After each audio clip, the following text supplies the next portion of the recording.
প্রোগ্রামের আয়োজন আমি মানে উদ্যোক্তা আমি ছিলাম।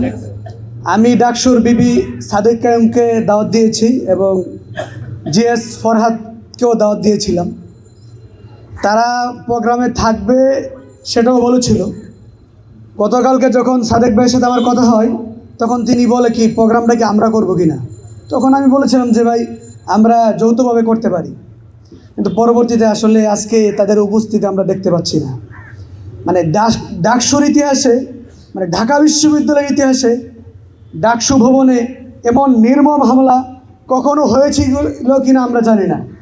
এই উদ্যোগে আজকে এর ছাত্র অধিকার পরিষদের আয়োজন, কিন্তু ডাকসুর কাউকে এখানে দেখতে পাচ্ছি না, অথচ হয়তো উপরে কেউ কেউ বসে থাকতে পারে।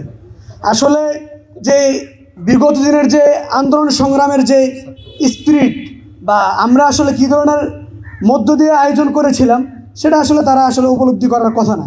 কারণ তারা তো আসলে বিগত দিনে সে আন্দোলন সংগ্রামে ছিল না বা হামলা মামলার শিকার হয় নাই, যে কারণে আসলে তারা উপলব্ধি করতে পারছে না যে 2019 সালের যে ডাকসু হামলা, সে হামলাটা কতটা নির্মম ছিল। যদি তারা এই হামলার শিকার হইতো কিংবা এই পরিস্থিতির মধ্য দিয়ে যদি তারা যাইতো তাহলে তারা উপলব্ধি করতে পারতো।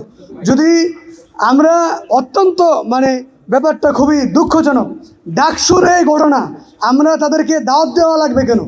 তারা সৌদ্যোগে আয়োজন করতে পারতো, কিন্তু এখনও তারা উপস্থিত তো নাই, তাদের এই ব্যাপারটা ফিলও করছে না, তারা তো আয়োজনও তো করেই নি।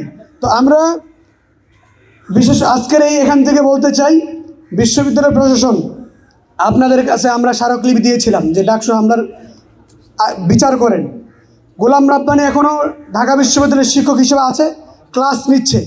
আমরা এখান থেকে আহ্বান জানাতে চাই, গোলাম রাব্বানী সাবেক প্রক্টর, তার ঢাকা বিশ্ববিদ্যালয় থেকে বহিষ্কার করবেন এবং এই হামলার সাথে যারা জড়িত ছিল সবাইকে বিচারের আওতায় আনবেন।